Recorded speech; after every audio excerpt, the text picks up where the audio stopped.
today we got to play Super Mega Lucky Box. And we're super excited about it. Yeah. So. And mega excited about it. Mega excited about it. Absolutely. I feel a little lucky that I got to play it. So, hey. Yeah. Now, don't forget to hit that subscribe button and the notification bell because you want to hang out with Birdman, Raindrak, and me, Dragon Mother. So cool. We are very cool. All right. So, let's get into this. Robert, tell us more about this particular Super game. Mega Lucky Box came out in 2021, so it's a pretty darn new game. Overall rank is 3,555, rated at 7.4. Plays 1 to 6, which is pretty cool. Designed by Phil Walker Harding and art by Sergei Seidlitz, published by Gamewright, maker of like Sushi Go and those type of family games, which is some favorites of mine for family games. Price-wise, I saw it be as low as $13.99 and as high as $16.99, but either way, it's a pretty cheap game. Yeah, it doesn't take much. All right, so let's talk about quality of components. So all the cards seem to be the accepting of the dry erase. It's like laminated type. Yeah. So with the functionality of the game, I think that's appropriate. Mm-hmm. And then I do like the fact you don't get cardboard chips. You actually get plastic pieces. Mm-hmm. I can appreciate that very, very much. Quality of pens, I think they're just pretty Standard standard. dry There's erase. nothing... They generally are going to run out pretty quick, Yeah. so you'll have to buy new ones because these are not good dry erase markers. And you can even buy this exact same type for very cheap. Yeah, so it is what it is on that front. But overall, I think they did a really good job. Mm-hmm. I think this is more than a standard kind of roll and write that you typically see because it is, you know, it doesn't have paper. it's dry erase. reusable, and there's Yeah. some things there that are beneficial for that. So I'm willing to give this a 6.5. What do you guys think? Maybe more? I'm probably more of a 6. I think it's fine. It's just there's nothing special about it. It's Yeah. No, but dry I erase mean, cards. everything they did do well. So Yeah, that's basically it'd be a 5 if it were not for these. I would give it a 6 because of the plastic Okay. instead of the cardboard. what about you? I think I'm a 6 too. I mean, I think that it's a little bit above standard. So. Okay. All right. So let's move on to theme. It's numbers. There's no theme. Yeah. There's no theme.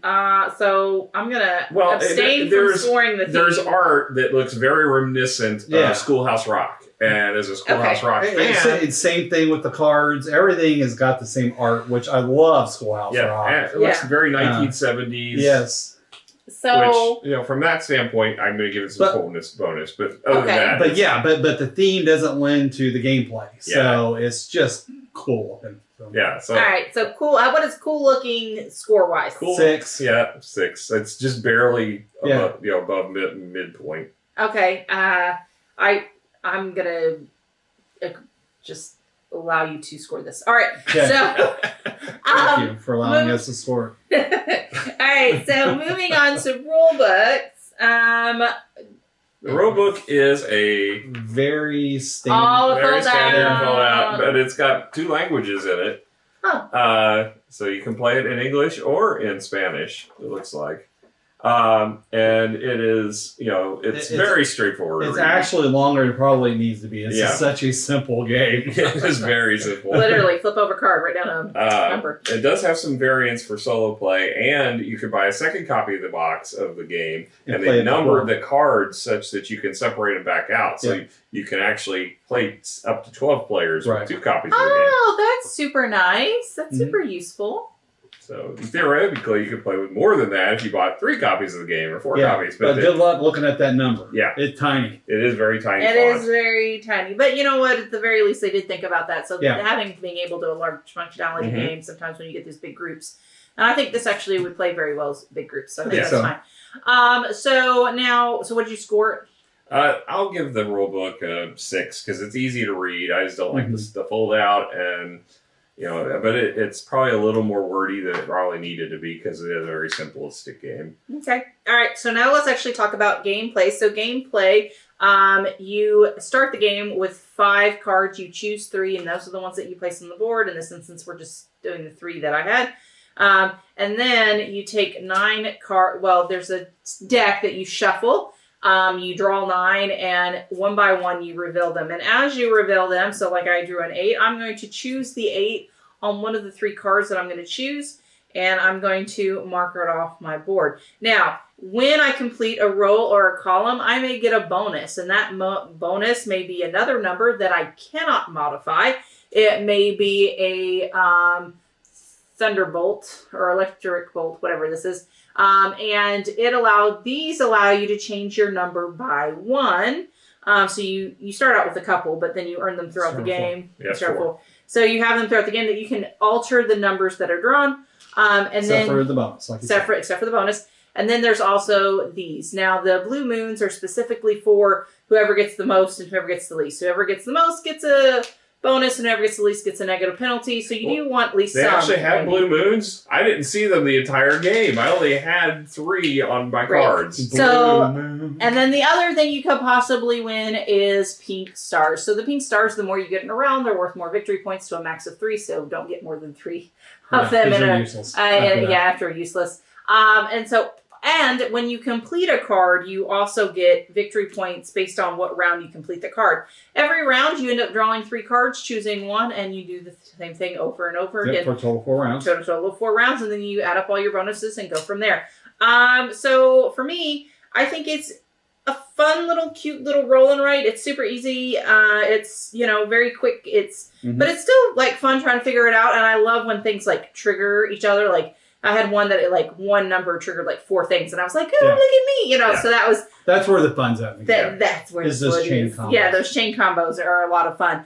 I will say numbers are important. So when I first picked out my first 3, I was looking at what the rewards are.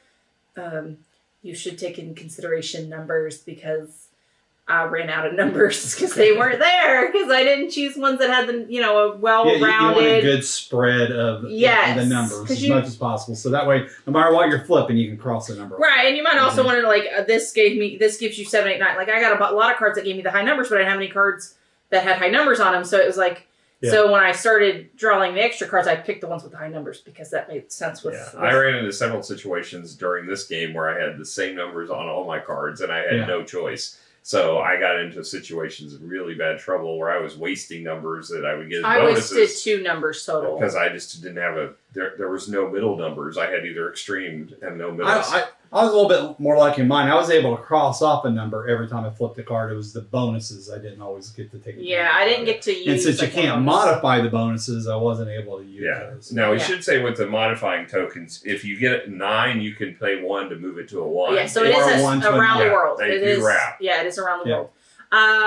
So overall, I think it was cute. I think it was a lot of fun. I'm giving this a 7. I'll play it again. In fact, I'm probably taking over to my mom's tomorrow. So I think I'm a little bit higher, because I think it's just one of those great introductory games that's going to be super easy to teach people. I think a lot of people would have a lot of fun with it, especially if they're not used to board games. It'd be a great game to just get people interested in games in general. So I think I'm going to go with 7.